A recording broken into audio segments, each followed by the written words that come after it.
Let me You make sure I ain't have it up. gonna do shit. That is not what you were supposed to do, motherfucker. All right. Nope, too late. All right, we're here now. Hello and welcome to today's episode of Juicing the Numbers, your statistics and sports podcast. I am one of your hosts, Joshua Tracy.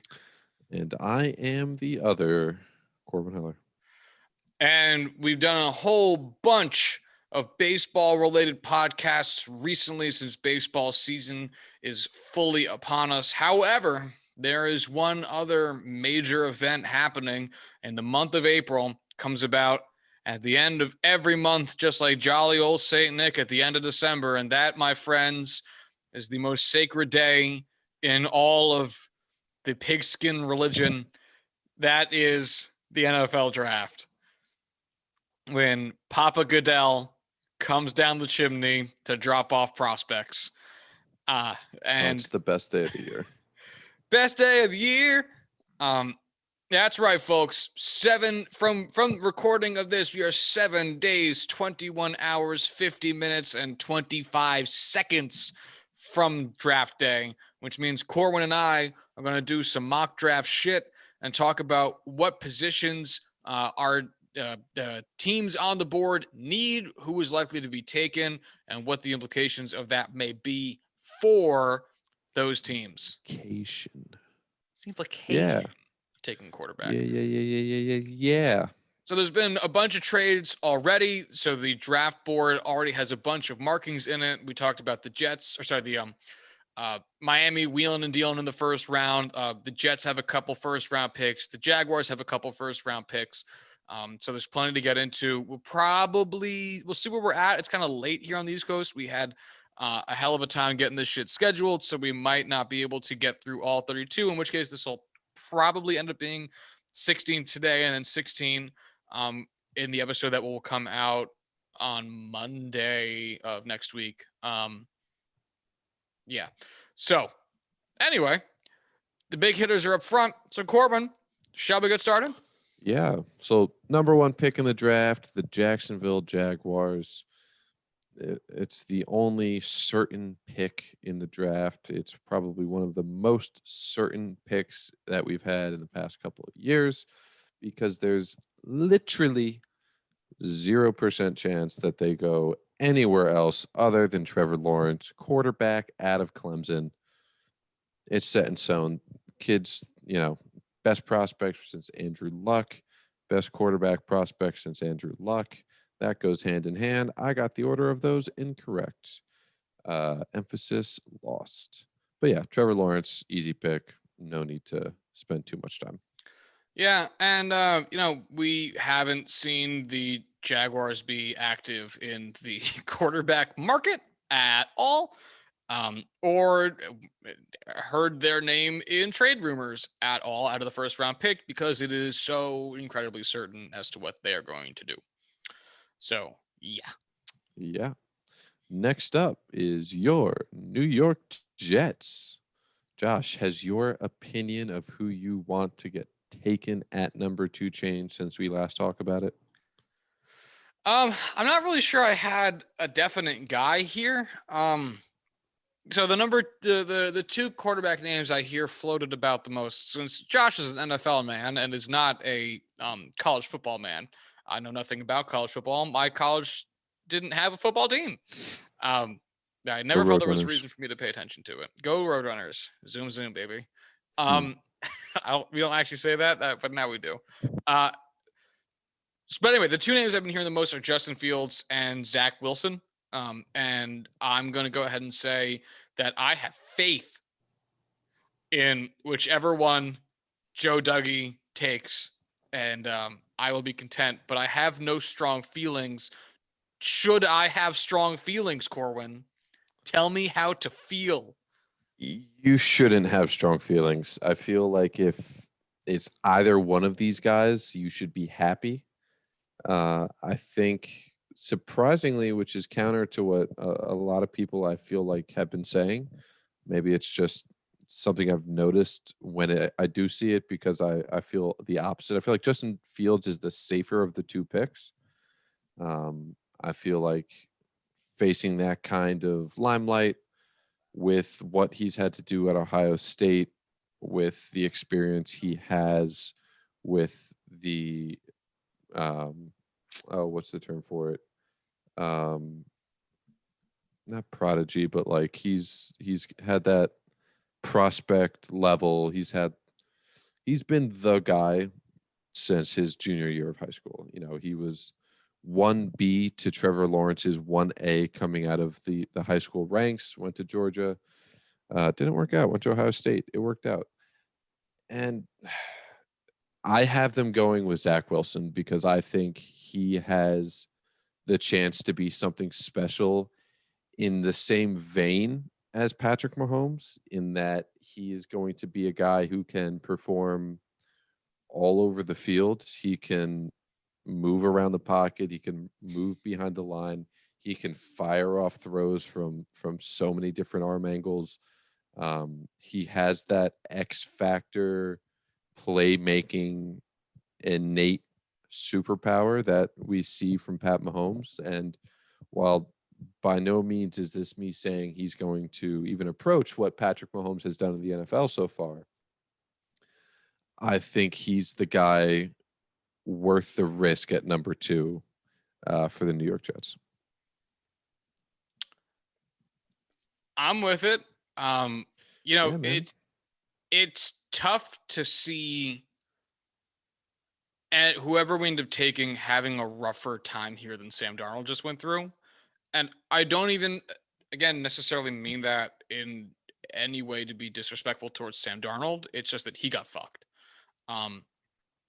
Did he elevate the team beyond the limitations that the team gave him? Probably not. But at the same time, the team fucked him. And to expect anybody to come in here and just be like, what, no wide receivers, no offensive line, and no running backs? I got it. That's unreal. Not everyone's Aaron Rodgers. In fact, almost nobody is. And it's tough for me to look at whoever we get right now in the relatively stable and promising position we're in with both the GM and coaching staff that we have at hand, to say that whoever we take is coming in at a worse or comparable position to Sam Darnold's position. I think he's going to probably end up having a pretty decent offensive line for once.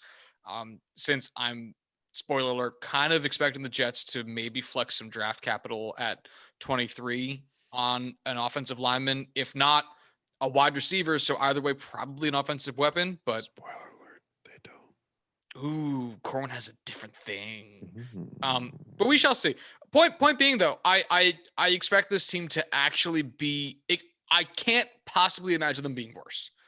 And I am a Jets fan, and I've been a Jets fan my entire life. And believe me, I genuinely, I mean, also they won two games.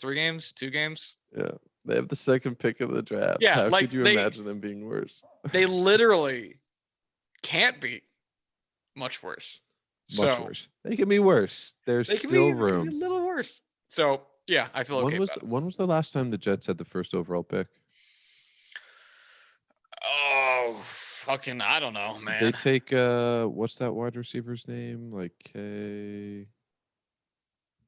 Kelvin Winslow. It wasn't Kelvin Winslow. I forgot the guy's name. Keyshawn Johnson.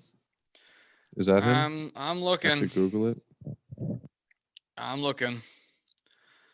Mark Sanchez was a 5th overall pick. DeBrickashaw Ferguson was a 4th overall pick.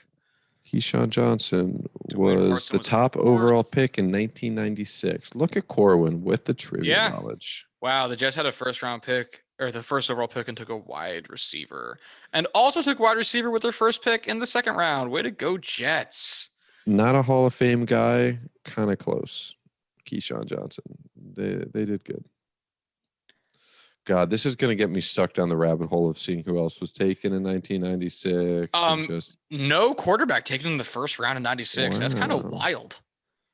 Jonathan Who do you think Ogden, was Tony Eddie Banks? George, Marvin Tony Harrison, Banks was the first quarterback taken in the 96 draft.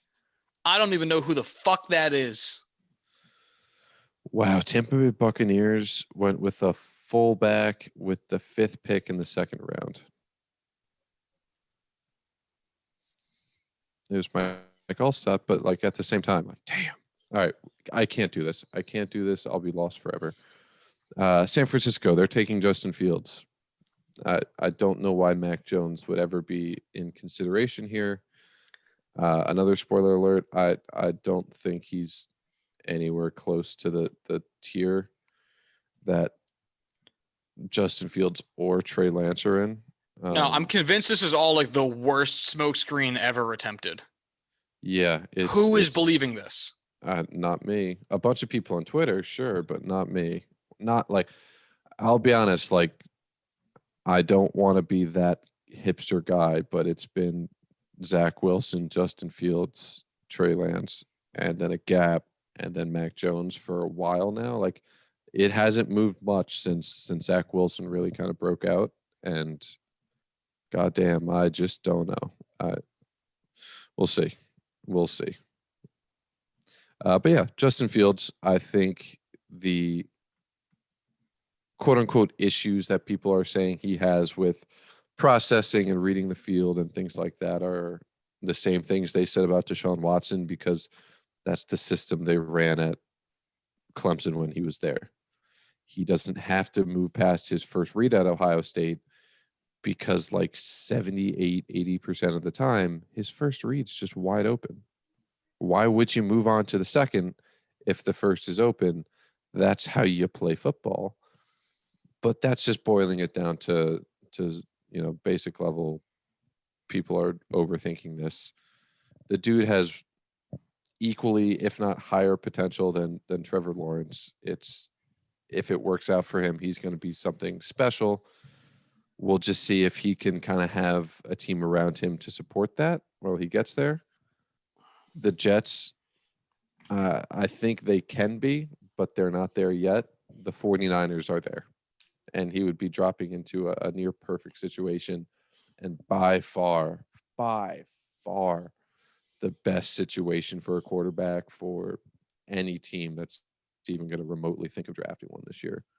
Higher than, New England, higher than New Orleans, any of those other teams, you know, even Atlanta, I'd put San Francisco above them. So speaking of Atlanta, they are kind of the keystone piece in this draft where it all comes down to what they decide to do. And I think there's 4 options for them: Trey Lance, Penei Sewell, Jamar Chase, Kyle Pitts. And man, I am so torn about where they should go. On one hand, another receiving threat is always an option. A tight end who could play in the way that Arthur Smith, uses tight ends, but with the ability far surpassing any other tight end that he's ever had, would be just incredible, especially with Hayden Hurst there. We always talk about the importance of building the trenches and getting the best offensive tackle prospect and a guy that can be your starting left tackle for the next decade plus and do it at a high level is immensely valuable. But at the end of the day, the Atlanta Falcons are drafting 4th overall in a position where nobody expects them to approach in the foreseeable future. And it's a wild surprise they're even here now. Matt Ryan is getting into his 30s and is not going to be around forever and has a contract that they can get out of after next season. So taking a guy like Trey Lance, who is probably going to need some marinating time coming from the FCS level, not playing more than a singular game in 2020. Man, I think Trey Lance is the option here. 4 straight quarterbacks to start out the first round. I think he can be something really good as well, especially in that Atlanta offense that's already there. Give Matt Ryan a farewell tour like they did with Derek Jeter in New York. Let Trey Lance learn a thing or two.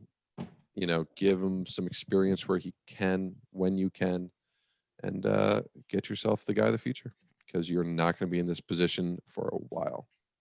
And I know it's tough to look down the barrel of 4 straight quarterbacks to start the draft because, you would think at some point within those first 4, a team might go, our guy got taken, let's like hop down a couple picks. And that certainly could still happen, assuming that there's a potential trade partner there for Atlanta, or probably not San Francisco. They just traded up, but Atlanta, who isn't quarterback needy, and they don't think that there's a risk. But the thing about these 4 quarterbacks being taken is that these are all teams that kind of need them. Mm-hmm. Jacksonville literally doesn't, like, they need a quarterback. The Jets need a quarterback. The Niners situation might not seem as desperate, but it might be the most desperate situation because they have a window that is currently open. And if they don't manage to capitalize on it, it's going to get ugly fast to the point where they're drafting a quarterback in a few years because they're scraping together 4 wins if they're lucky.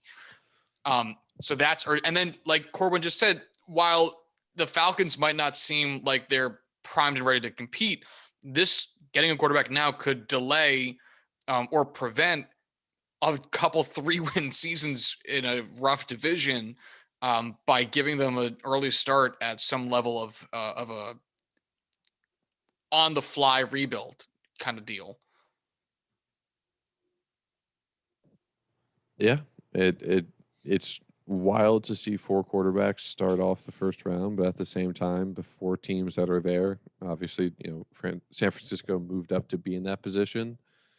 They are all at different positions in their rebuild or reload, but all 4 of them make total sense with taking a quarterback here, which is what happens when you have 5 first-round quarterbacks and 4 needy teams to start it off.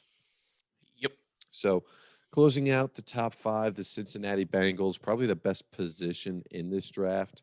They got their guy Joe Burrow last year. They're going to have 2 This is basically of just the a different 3 first targets. overall pick. Right.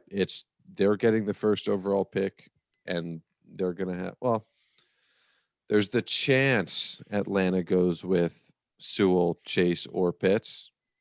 If so, okay, they have 2 of the 3 options at their disposal right there for them, and none of them are bad. I originally put Chase here, Jamar Chase, wide receiver out of LSU.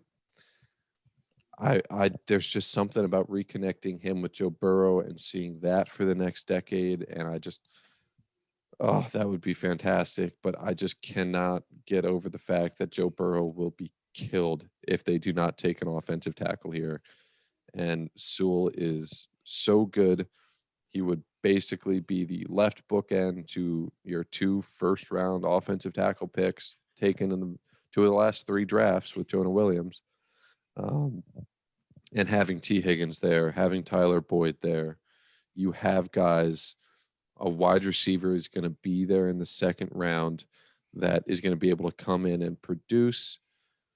Obviously, having a guy like Kyle Pitts would be a super interesting wrinkle, but I think for the Bengals, it's Chase or Sewell, and Sewell is just the smarter option for them. That's all I got to say. Cool. All right. Number 6, Miami Dolphins. I think they are basically going to look at, all right, who are the Bengals taking? Okay, who are the Falcons taking? Whatever the 3rd one is that's left, the 2nd or 3rd one there, that's who they're taking. So in this case, the Dolphins are taking Jamar Chase, get to a premier wide receiver threat. They have Devontae Parker. They have Preston Williams. They have Mike Gesicki. In this case, they have a choice between Jamar Chase and Kyle Pitts. In a vacuum, I think either one of them is an excellent choice. But they have Mike Gesicki there, and I have a ton of faith in Mike Gesicki. Him being a Penn State alumni has nothing to do with it. But at the end of the day, get your guy a weapon. Tua is a guy that had weapons around him his entire career and succeeded. Why not get him a truly spectacular wide receiver prospect? And Jamar Chase, who's as fast as you need him to be, is as strong as you need him to be, can run routes like anybody, just absolutely dominant player. Yeah. I'm with you. I mean, All yeah, right. Miami's in a position where they can kind of just take BPA and it makes sense. Yeah. And moving back from 6 to what was it, 12, then back up to from 3 to 12 to 6, whatever their path was. Super smart moves for them. Still getting a premier player, and is now, in a position to have even more capital down the road. Miami is doing rebuild as perfect as you can play it. You hate to see it. Yeah. Speaking of rebuilds, the Detroit Lions. Lions are pretty much locked into taking a receiving threat to some degree, regardless of who gets taken in front of them. That being said, Kyle Pitts is the best receiving option here, BPA, because they have TJ Hawkinson. I'm electing to go with Jalen Waddle here.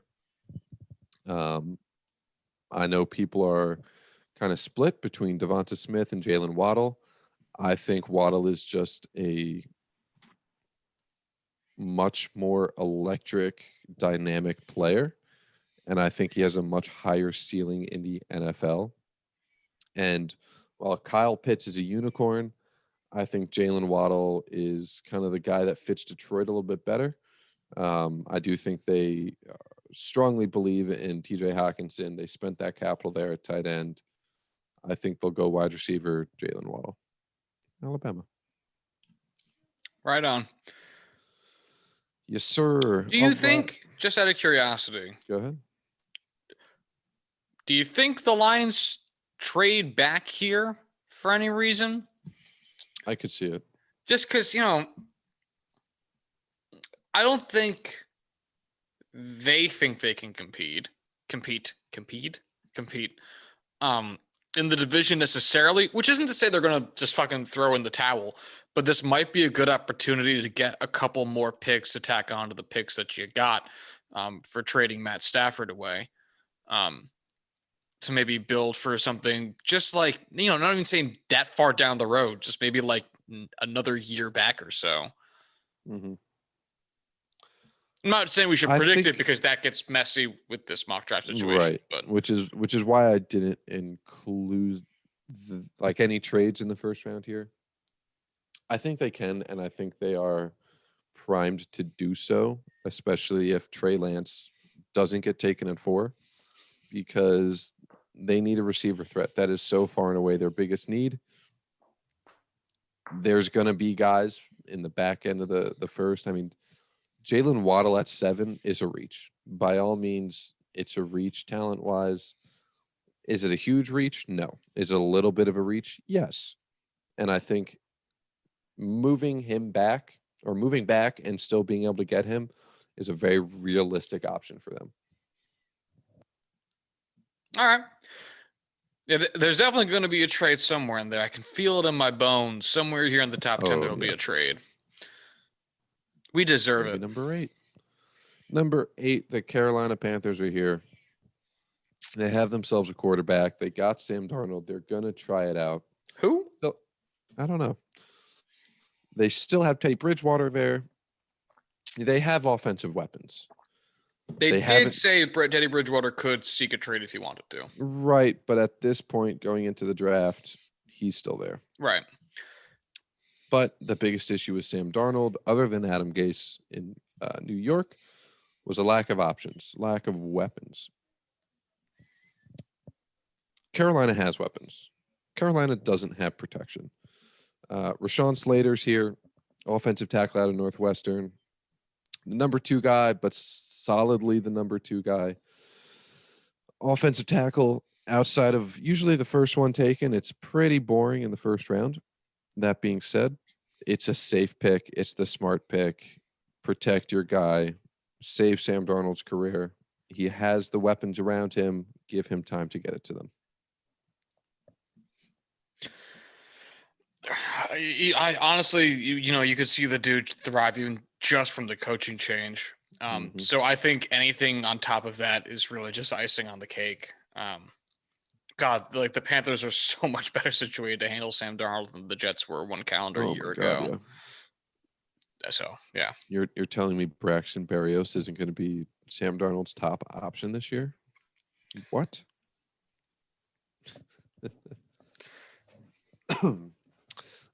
Number 9, Denver Broncos.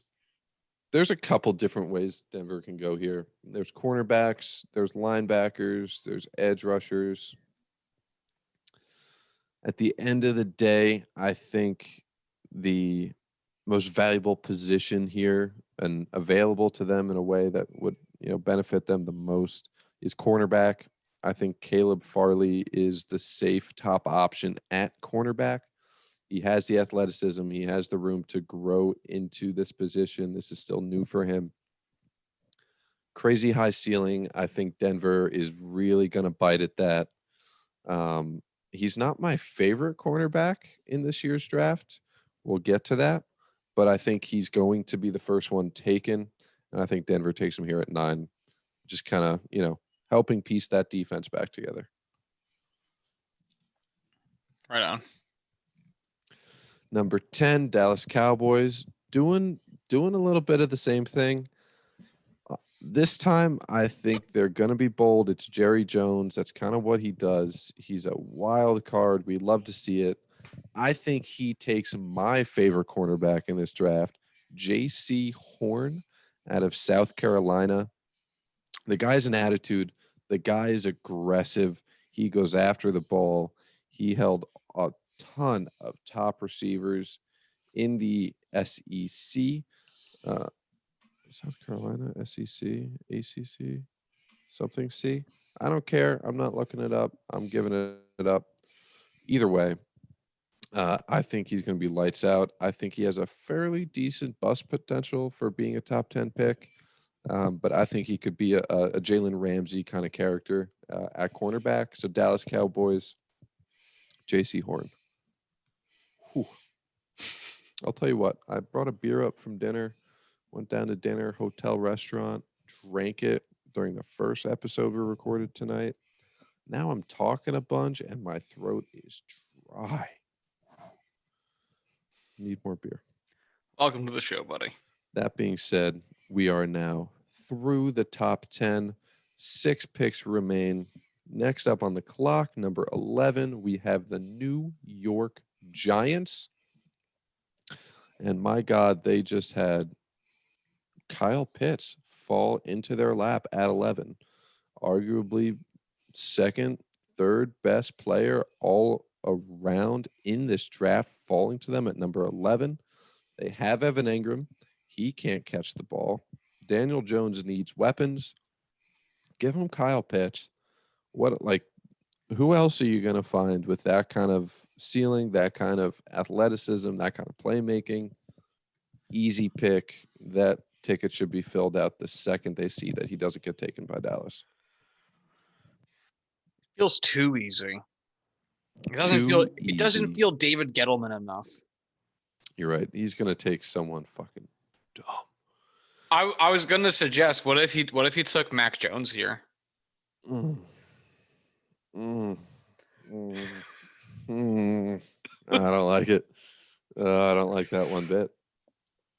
That would be genuinely hysterical, though. Ethan would have to be put on suicide watch. Oh my God. I would laugh so unbelievably hard. You have no idea. I would lose my shit. It'd be a fun day. Yes, it would. Man, the Giants drafts for the past however long David Gettleman's been there have all been hysterical. Oh, yeah. They've all been absolutely hysterical. Excuse me. It's been something every single year. Yeah. Anyway. Number 12, we have the Philadelphia Eagles, the Dirty Birds. No, these are actually the regular birds. Ravens are the Dirty Birds, but they need receiver help. All birds are dirty. Are off the board. You got me there. Philadelphia Eagles, desperate for receiver help. Devonta Smith, he's got the speed. He's got that downhill threat ability that the Eagles love. They got Jalen Rager in the first last year. They were a dumpster fire. Didn't exactly work out with a breakout rookie season. I think they need to double up year over year, grab another receiver here, get a guy like Devonta Smith, who weighed in at 166 pounds at the combine at 6 feet tall. Wow. That's a Dude's a skinny twig, guy. but my goodness, he can play football. Heisman Trophy winner this year. He is a playmaker. I think Philadelphia will be happy with the tandem of young receivers they'll have there. Any comments, Joshua? I mean, not really. This, yeah, I don't give a shit about the birds. I don't disagree with you there. I mean, the division as it stands right now, the NFC East, is such a crapshoot right now. Anyway, Mm-hmm. It almost feels like all of their teams are irrelevant. The team moves, which is a ridiculous thing to say, but at the same time, the division is such dog shit, and there's really no telling who's actually going to. Dallas has the best chance of actually getting better coming into next season because they'll have a full year post injury Dak Prescott, and then you have to assume Dak Prescott comes back from injury looking normal, which you'd think he would. Modern medicine's pretty cool. Yeah. And his injury shouldn't be anything super lasting, but who knows, man? Small injuries can derail entire careers. It's shit's fucking wacky. So with that division, who fucking knows? I don't know. I mean, if Devonta Smith has a breakout season and Jalen Hurts has a connection with him and Jalen Rager, I could totally see them winning the division this year. Yeah, totally. The only two teams, the only two teams. There's only 4 teams. I don't think Washington does it again. They won't have Alex Smith, which actually is saying a lot. When we should do something for his career next week. We should. And I don't buy Taylor Heineke much. I'm not saying he's bad. I don't think he's gonna win you the division. And then the Giants are a fucking mess. So who the fuck knows? Who the fuck knows? Next up at number 13, we have the Los Angeles Chargers. We wanted them to protect Justin Herbert last year. We wanted them to get some offensive line help for their young quarterback. We talk about how important that is, especially for young quarterbacks, time and time again. I think they take a little bit of a reach here. They take Christian Darrisaw, offensive tackle out of Virginia Tech. He has weapons around him. You got running backs, you got receivers. You don't really have a tight end anymore, but that's not important. Offensive tackle, protect your young, good quarterback. Make the investment. It's not hard. Yeah, I mean, Justin Not Herbert sexy, shown himself to it's be a smart. playmaker. I think he's going to be, if he develops by building upon last year's performance, I think he can be a guy that can squeeze performances out of wide receivers. But in order for him to be able to do that, he needs time in the pocket. And that's just going to come from offensive line. That's all there is to it. So, oh my God, yes. I'm with you. Number 14, the Minnesota Vikings. They got a new man on the Minnesota Vikings. They need some cornerback help. There's really no defensive lineman here that I would take above Patrick Surtain Jr., cornerback out of Alabama. I think there's a 3-headed dog here. I was trying to say Cerberus, but I panicked about how to pronounce it, whatever. Patrick Surtain Jr., Minnesota Vikings filling out their secondary. Mike Zimmer needs some defensive help after a historically bad year for them last year. I think this is a great value pick for them. Right on. At 15, New England Patriots, probably the most likely team to move up, likely with the Detroit Lions, if I had to take a wild guess. But no trades here in this first round. New England Patriots, I have him taking Mac Jones, quarterback at Alabama. I think Bill is getting up there. I don't think he wants to teeter around trying to see if Cam Newton is going to figure out how to play post shoulder surgery. And I don't think he wants to play the free agent carousel anymore, begging Tom to come back. So I think they take Mac Jones, sees what he got there this year behind Cam Newton, Well, I guess and see maybe the second coming of Bill Belichick dynasty coming next year. that's the question is like, does Bill use this pick to build for the future? Or is he planning a retirement because the man is 69? Nice. That is old. Also nice. It's nice, but it's also old. And, do you use the power of the GM position to leave behind a team that can compete in your absence in the near future?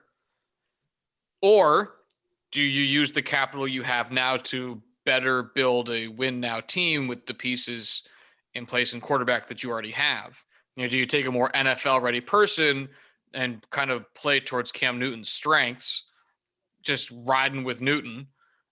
Or do you actually take a young quarterback here? And I have no idea. I don't know what type of guy Bill Belichick is. I got the impression he wants to, he wanted to do this without Brady to show that he could do it. And to that effect, I kind of makes me feel like he actually wouldn't take a quarterback. But no fucking clue. Absolutely no fucking clue here. The Patriots, this draft is such a big wild card. Oh my God, yeah. And at the end of the day, I think Bill is not going to retire until he dies on the field. I'll take either one. Okay. Well, my whole life. It's been my whole life. This man is Satan. I'm so sorry. Satan. I'm so sorry. So to close out the first half of the NFL draft in 2021, the Arizona Cardinals pick, they had a top 5 player fall to them at 16. Micah Parsons, linebacker out of Penn State. Not a coverage guy, but is definitely going to be the best run-stopping linebacker and the best blitzing linebacker in this draft. Excellent leader, excellent communicator, spearhead of any defense you put him in. They drafted a linebacker of the future last year. They're drafting a linebacker of the future this year. That defense is going to be scary very soon with those guys prowling behind guys like Chandler Jones and J.J. Watt. Kyler Murray, he's got offensive weapons. I think, outside of offensive line, which there really isn't many guys in this realm at 16, and especially no one on either side of the ball with the value of Micah Parsons there. If Parsons gets past New England at 15, I think this is the absolute latest he can go. I love the value there for Arizona. I hate that Micah Parsons fell to 16. But hey, that's our first half of the 2020 NFL mock draft. Yeah, it's like 10:45. I can't talk. Yeah, it's late as shit. I would love to talk more, but I can't right now. So Josh, you got anything you want to say? No, I mean, obviously there's other things that there are to discuss in the world of the NFL specifically, but sports in general and other things that matter that have happened recently. But at the same time, we have our limitations as human beings. It is very fucking late. And if you listen to our movies review podcast, Juicing the Big Screen, we just recorded that right before this, which took a good hour and a half as the Oscars are coming up. So first off, check out that podcast. Since I guess I'm already talking about it. We're already here. So go find it. Yeah, but we're humans, and this is a shorter episode than we usually do, but also this is free and you take what you fucking get. Blood.